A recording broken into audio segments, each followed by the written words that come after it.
अभाव में नहीं सद्भाव में जियो।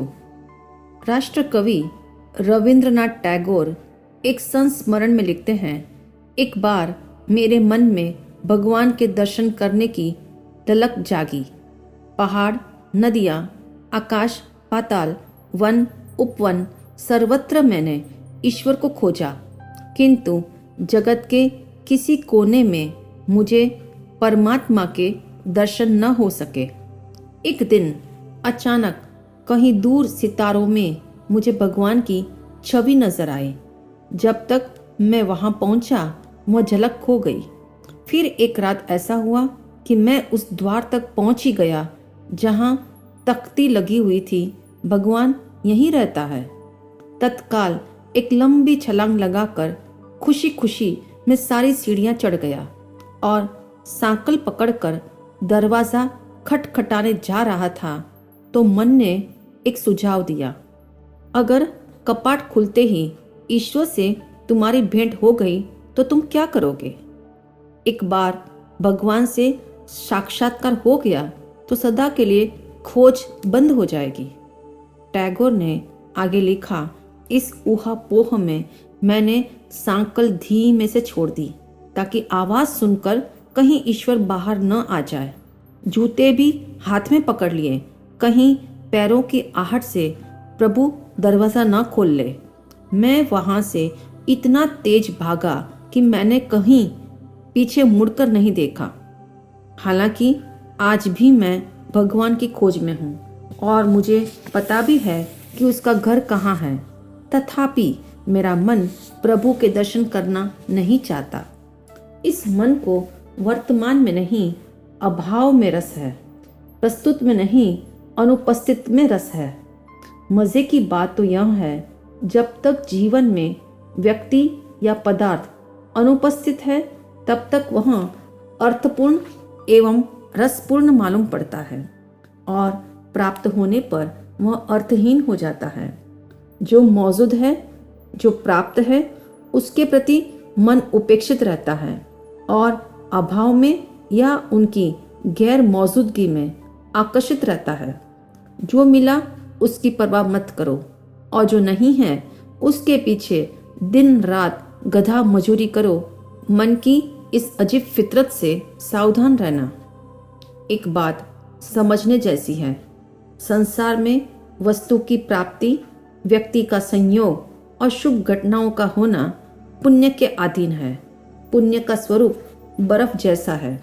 पुण्य के बर्फ की इमारत चाहे कितनी ही लंबी बना लो, किंतु उसे टिकाना असंभव है। इसी प्रकार पुण्य के प्रभाव से सामग्री प्राप्त करने में दिक्कत नहीं, किंतु उसे टिकाने में सदा सफलता मिलना असंभव है।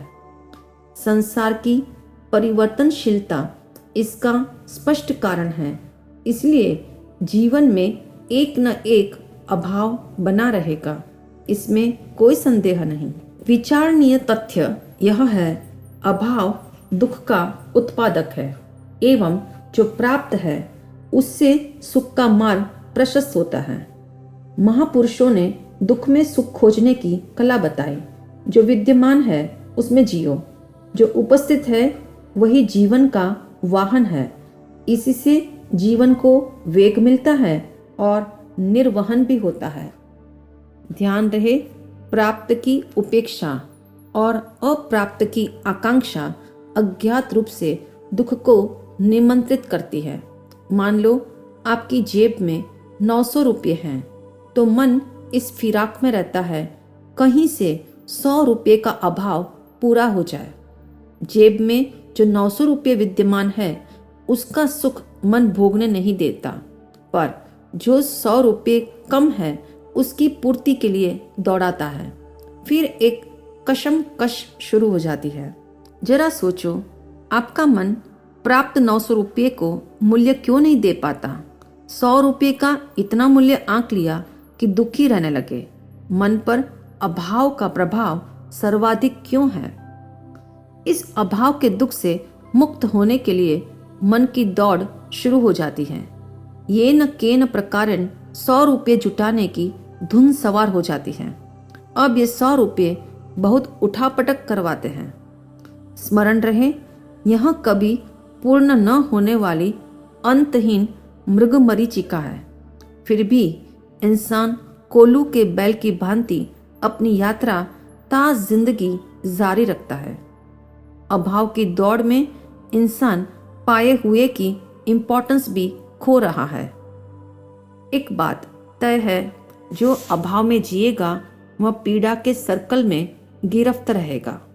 जो उपस्थिति में जीना प्रारंभ कर दे वह आनंद से भर जाएगा। जो खो गया वह लौटकर नहीं आएगा। इसलिए स्मशान में खड़े होकर मुर्दों की महिमा गाने में जीवन की गरिमा नहीं है। समझदारी शेष को विशेष बनाने में है। इसलिए शेष का प्रयोग समझ के साथ करना होगा। जो प्रस्तुत है, मौजूद है, उपलब्ध है, प्राप्त है, उसका स्वागत करना सीखो, उसमें संतुष्ट रहो। उपस्थित को उपादेय बनाने हेतु एक प्रयोग अवश्य करें।